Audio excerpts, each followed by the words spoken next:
എല്ലാ കൂട്ടുകാർക്കും നമ്മുടെ പുതിയ വീഡിയോയിലേക്ക് സ്വാഗതം. ഇന്നത്തെ നമ്മുടെ വീഡിയോ പഴയകാല ഓർമ്മകൾ തരുന്ന ഒന്നാണ്. നമ്മൾ പഠിച്ചിരുന്ന കാലത്ത് സ്കൂളുകളിൽ നിന്നും അംഗൻവാടികളിൽ നിന്നൊക്കെ നമ്മൾ ഒരുപാട് കഴിച്ചിട്ടില്ല സൂചി ഗോതമ്പും പച്ചക്കറികളും കൂടി ചേർത്ത് വളരെ ഹെൽത്തി ആയിട്ട് തന്നെ തയ്യാറാക്കി കഴിക്കാൻ പറ്റിയ നല്ലൊരു ഉപ്പുമാവ് വീഡിയോ ആണ്. ഈ ഒരു ഉപ്പുമാവിന്റെ സ്വാദ് അറിഞ്ഞാൽ നിങ്ങൾ നിത്യവും തയ്യാറാക്കി കഴിക്കും. അത്രയ്ക്കും ടേസ്റ്റ് ആണ്. ഉണ്ടാക്കിയെടുക്കാനാണെങ്കിലോ വളരെ എളുപ്പമാണ്. അതുപോലെ കഴിക്കാനും സൂപ്പർ ടേസ്റ്റ് ആണ്. നമ്മുടെ കുഞ്ഞുങ്ങൾക്കും നമ്മുടെ വീട്ടിലുള്ള മുതിർന്നവർക്കും ഒരുപോലെ ഇഷ്ടമായ നല്ലൊരു വിഭവം കൂടിയാണ്. ഇതുപോലെയൊക്കെ ഉണ്ടാക്കി കൊടുക്കുവാണെങ്കിൽ അവർ ഒരുപാട് ഇഷ്ടത്തോടു കൂടി തന്നെ കഴിക്കുകയും ചെയ്യും. അപ്പോൾ നോക്കാം എങ്ങനെയാണ് വളരെ ഹെൽത്തി ആയിട്ടുള്ള ഗോതമ്പ് ഉപ്പുമാവ് തയ്യാറാക്കി എടുക്കുന്നതെന്ന് നമ്മുടെ വീഡിയോയിൽ കൂടെ നമുക്ക് കണ്ടു നോക്കാം. നമ്മുടെ വീഡിയോ കാണുമ്പോൾ നിങ്ങൾക്ക് ഇഷ്ടപ്പെടുവാണെങ്കിൽ തീർച്ചയായിട്ടും നിങ്ങളുടെ വിലയേറിയ ലൈക്കിൽ തരാൻ മറക്കല്ലേ കൂട്ടുകാരെ. അതുപോലെ വീഡിയോയും കണ്ട് വീട്ടിൽ ട്രൈ ചെയ്ത് നോക്കുമ്പോൾ ഈ ഒരു റെസിപ്പിയുടെ സ്വാദ് ഇഷ്ടപ്പെടുവാണെങ്കിൽ നിങ്ങൾക്ക് ഇന്ന് കിട്ടിയ ഈ ഒരു അറിവ് നിങ്ങളുടെ കൂട്ടുകാരിലേക്കൊന്ന് ഷെയർ ചെയ്ത് കൊടുക്കാനും മറക്കല്ലേ. അപ്പോൾ ഉടൻ തന്നെ നമുക്ക് നമ്മുടെ വീഡിയോ കാണാൻ പോകാം. ഇനി നമുക്ക് പഴയകാല അംഗൻവാടി ഉപ്പുമാവ് തയ്യാറാക്കി എടുക്കാൻ തുടങ്ങാം. ഇതിനായിട്ടൊരു 300 ഗ്രാം അളവിലാണ് നുറുക്ക് ഗോതമ്പ് എടുത്തിട്ടുള്ളത്. ഇനി ഈ ഗോതമ്പ് നല്ലതുപോലെ കഴുകിയതിനു ശേഷം ഒരു 3 മണിക്കൂർ നേരത്തേക്ക് ഒന്ന് കുതിർത്താനായിട്ട് മൂടി വെച്ച് കൊടുക്കാം. അതുവരെ നമുക്കൊന്ന് വെയിറ്റ് ചെയ്യാം. ഒരു 3 മണിക്കൂറായിട്ടുണ്ട് നമ്മുടെ ഗോതമ്പ് കുതിർത്താൻ വെച്ചിട്ട്. ഇനിയിപ്പോൾ മൂടി തുറന്ന് നോക്കിയപ്പോൾ നന്നായിട്ട് തന്നെ ഒന്ന് കുതിർന്ന് വന്നിട്ടുണ്ട്.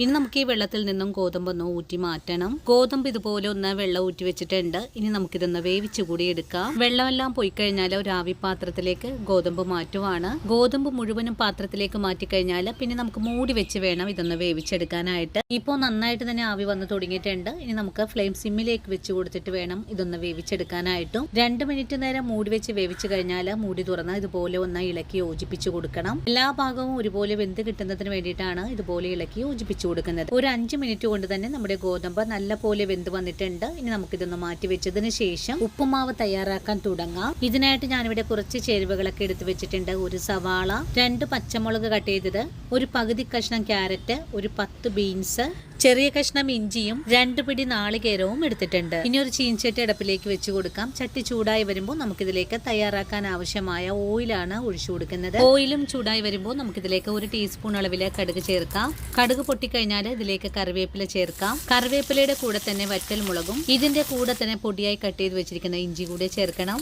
ഇഞ്ചിയും കൂടി ചേർത്ത് നല്ലതുപോലെ ഒന്ന് വഴറ്റിയെടുക്കാം. ഇഞ്ചി മുരിഞ്ഞു തുടങ്ങിയാൽ പിന്നെ നമ്മൾ കട്ട് ചെയ്ത് വെച്ചിരിക്കുന്ന സവാള, പച്ചമുളക്, ബീൻസ്, ക്യാരറ്റ് അങ്ങനെയുള്ള എല്ലാ ചേരുവകളും കൂടി ചേർത്ത് നമുക്കൊന്ന് വഴറ്റാം. പച്ചക്കറികളും സവാളയൊക്കെ നല്ലതുപോലെ ഒന്ന് വാടി കിട്ടണം. അതുവരെയാണ് നമുക്ക് വഴറ്റിയെടുക്കേണ്ടത്. പച്ചക്കറികൾ വാടി വരുന്ന സമയത്ത് ഇതിലേക്ക് ആവശ്യത്തിനുള്ള ഉപ്പ് ചേർക്കണം. ഉപ്പും ചേർത്ത് കൊടുത്തിട്ട് വീണ്ടും നല്ലവണ്ണം തന്നെ ഇളക്കി യോജിപ്പിക്കുവാണ്. സവാളയൊക്കെ ഒന്ന് സോഫ്റ്റായി വാടി തുടങ്ങിയാൽ പിന്നെ നമുക്ക് ഇതുപോലെ ഒന്ന് നടുഭാഗത്തേക്ക് കൂട്ടി വെച്ചതിന് ശേഷം 1 മിനിറ്റ് ഒന്ന് മൂടി വെച്ച് വേവിച്ചെടുക്കാം. 1 മിനിറ്റിന് ശേഷം മൂടി തുറന്ന് വീണ്ടും നല്ല പോലെ ഒന്ന് ഇളക്കി യോജിപ്പിച്ചു കൊടുക്കാം. ഇപ്പോൾ പച്ചക്കറികളും സവാളയൊക്കെ ഒന്ന് വെന്ത് വന്നിട്ടുണ്ട്. ഈ ഒരു പാകമായാൽ ഫ്ലെയിം കുറച്ച് വെച്ചതിന് ശേഷം നമുക്കിതിലേക്ക് 1 നുള്ളു മഞ്ഞൾപ്പൊടി ചേർക്കാം. 1/2 ടീസ്പൂൺ അളവിലെ കാശ്മീരി മുളക് പൊടിയും കൂടെ പൊടികളും കൂടി ചേർത്തിട്ട് വീണ്ടും ഇതെല്ലാം കൂട്ടി യോജിപ്പിച്ച് ഒന്ന് ഇളക്കി കൊടുക്കണം. പൊടികൾ കരിയാതെ വേണം നമുക്കിതുപോലെ ഒന്ന് ഇളക്കി കൊടുക്കാനായിട്ടും. അതിനുശേഷം നമുക്കിതിലേക്ക് തിരുമ്മി വെച്ചിട്ടുള്ള നാളികേരം കൂടെ ചേർക്കാം. നാളികേരം ചേർത്തില്ലെങ്കിലും നല്ല ടേസ്റ്റ് ആണ് കഴിക്കാനായിട്ട്. നാളികേരം ചേർക്കാതെ തയ്യാറാക്കാനാണ് താല്പര്യമെങ്കിൽ അങ്ങനെ ചെയ്തോളൂ, കുഴപ്പമൊന്നുമില്ല. നാളികേരം കൂടി ചേർത്ത് 1 മിനിറ്റ് നേരം വഴറ്റിയിട്ടുണ്ട്.